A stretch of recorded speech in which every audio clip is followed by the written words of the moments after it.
This is top player Lucretio coming through to showcase another advanced R.O.B tip in the form of setting up the GyroZone. I'm just going to get this out there at the very start by saying that this strategy isn't super reliable and has some forms of RNG involved. But it's super simple to set up and garners big damage and has an extremely low risk, high reward factor attached to it.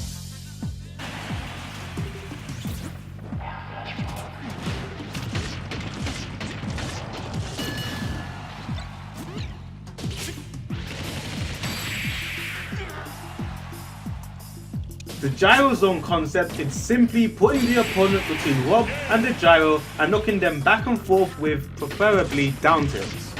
This is not revolutionary tech and has been done since Brawl, but it's still worth gaining a refresher in using this technique as it's not performed enough. When practicing this technique, ensure the training dummy CPU shuffling is set to a lot and stale moves on. GyroZone can technically work at any percent and any amount of gyro charge, though you'd most often want to have a full charge gyro so that it spins for the longest amount of time, giving you both time to set up and engage with the trap. Earlier, I said that the strategy was unreliable. This is because of the timing of the down tilt and the subsequent gyro hit. There's an inconsistent rhythm needed to ensure that the opponent stays trapped within, but it's impossible to find out what it is for the whole cast. Take this Kirby for instance. I trapped Kirby at extremely low percent, so I thought I had to spam down tilt as fast as possible. However, there is a specific moment where the gyro and the down tilt hit Kirby too frequent between each other, almost at the same time. This left a moment where the Kirby had time to pick up the gyro, ending the trap.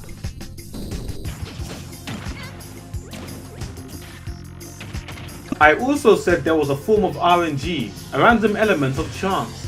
This occurs due to R.O.B's down tilt having a chance of tripping. This seems like it may benefit the trap, but it actually doesn't, as it gives the opponent slight invincibility, which may delay a subsequent gyro hit at lower percent and completely throw off the timing and rhythm of the trap.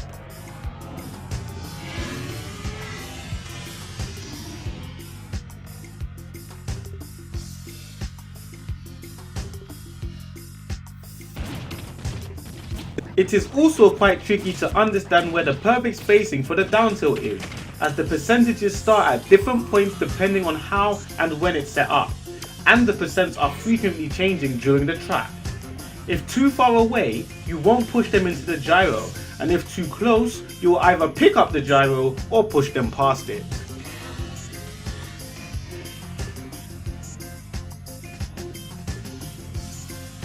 Okay, so there are quite a few negatives, but hey, listen! Even though it's inconsistent, it's still putting out 40+ percentages. In this next section, I'll show some of the more common methods of setting the GyroZone up. So far in this video, you've already seen setups from a simple jab combo. Jab combo forces opponents to tumble around 35%. You can finish the trap with anything you like, but up smash tends to do the most damage.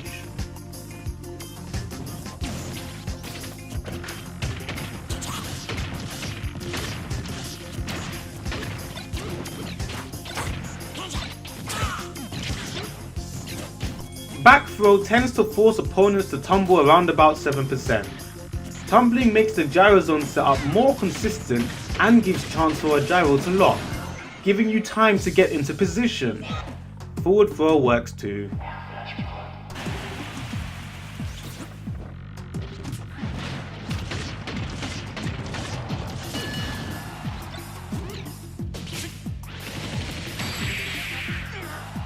Forward tilt is another common knockdown move to set up the GyroZone.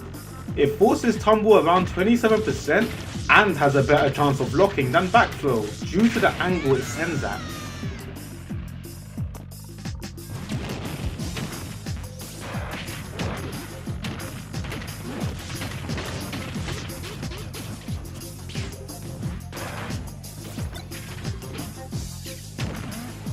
And that is pretty much all I have to showcase for this video.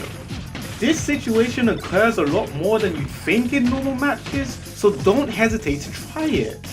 In any case, thank you all for watching, and please let me know what you think. And if you haven't already, check out the other tips and guides for R.O.B that I have on my channel. Let's keep deepening the Smash Ultimate metagame into the depths of hell.